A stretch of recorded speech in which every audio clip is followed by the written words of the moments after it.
Hello there, Saints and Patriots. It's been a while since I posted a video. This one I'm not going to say is out of the ordinary, but I'm going to go back to the Obama administration when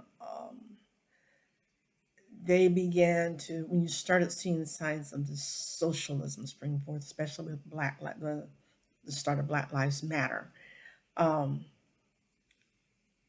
and bastardizing our history.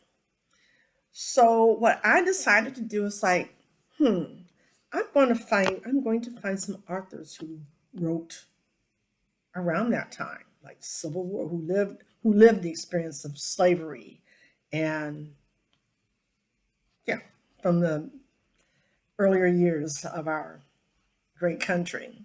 And I'm going to start with Frederick Douglass. I actually got this book off of Amazon. It's the Douglass autobiographies, and the from the Library of the Americas of America.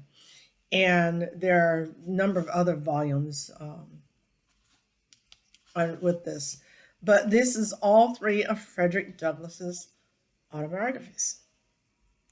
Very eye-opening because you have a man who, once he started learning how to read, desired freedom and finally escaped freedom and was constantly educating himself. And saw the Democratic parties almost from its beginnings and had quite a number of ahas in this book. I'm a elementary music teacher, and I used to teach this song to my students called Jump Jim Joe. And then as I was reading this volume, I saw a reference. I was like, oh, it's not supposed to be Jump Jim Joe. It's supposed to be Jump Jim Crow. It was actually a minstrel song, very racist minstrel song. And I stopped teaching it to my students because changing the words may seem innocent, but once you know that history is one of those things like you can't go back. Anyhow, that was my first book, and I strongly recommend that. Even if you read just one of his autobiographies, it's very enlightening, um, especially to get the experience of him actually being a slave. You get to hear what it was like for him to be a slave. My second book is The Souls of Black Folk by W.E.B. Du Bois.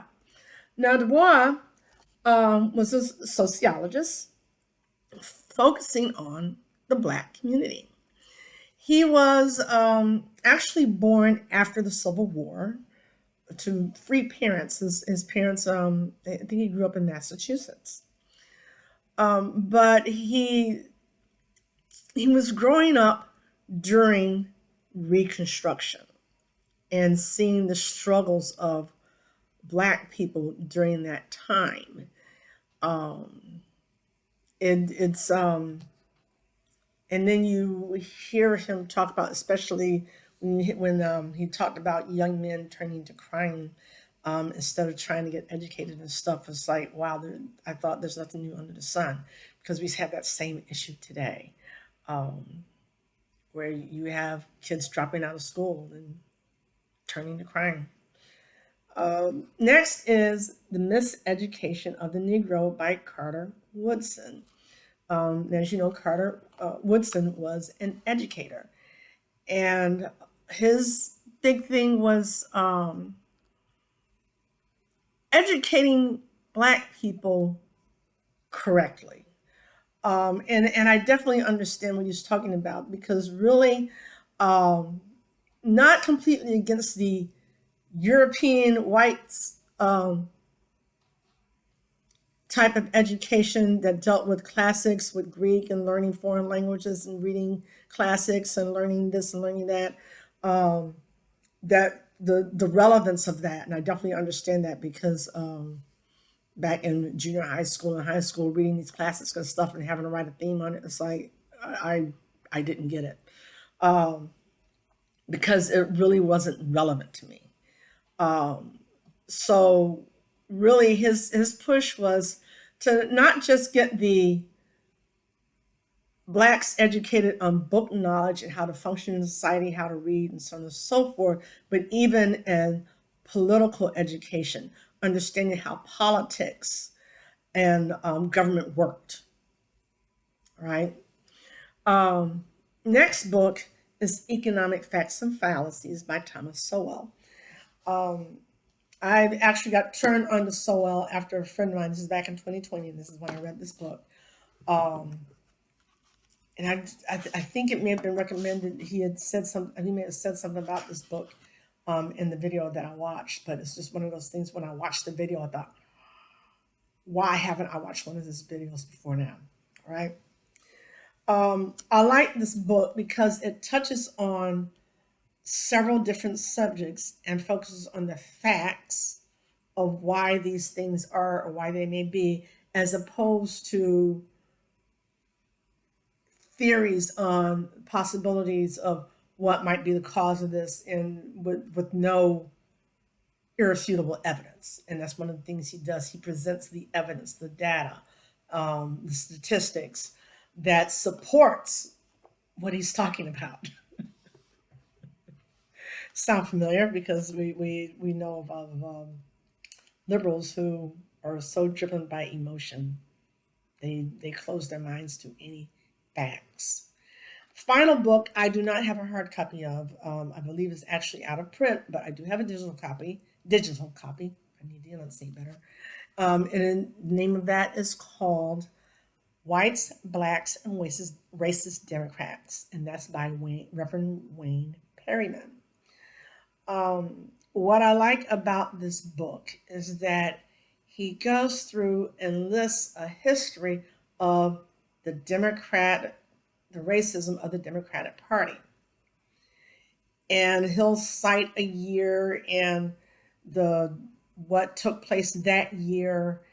And right now I'm at the point where it's 2009, because one of the things he did, he wrote a letter, I believe it was back in 2004, to the DNC, um, demanding that they apologize and demanding reparations for their racist past.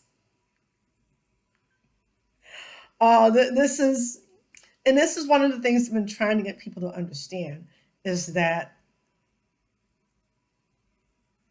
the Democrats are the true racists, especially the white Democrats. Not all of them, not all of them. But when you look at the Civil Rights Act, Voting Rights Act, the Dems voted against it, against both. Miraculously, they passed in 64 and 65, but they passed under a Democrat president. And that gives you some understanding as to why blacks continue to vote for Democrats. And even more so once blacks started getting,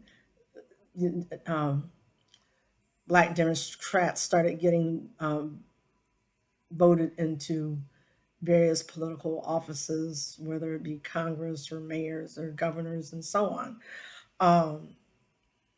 But there was one passage I read where I believe a black man, black Democrat, was running for mayor of Chicago. And the white members of the party says, they would vote Republican before they would vote for a black Democrat. Okay. So that might be one of those areas of where that came from, that the Republicans are now the racist party, because you had Democrats crossing over, voting for Republicans because they did not want to vote for a black Democrat.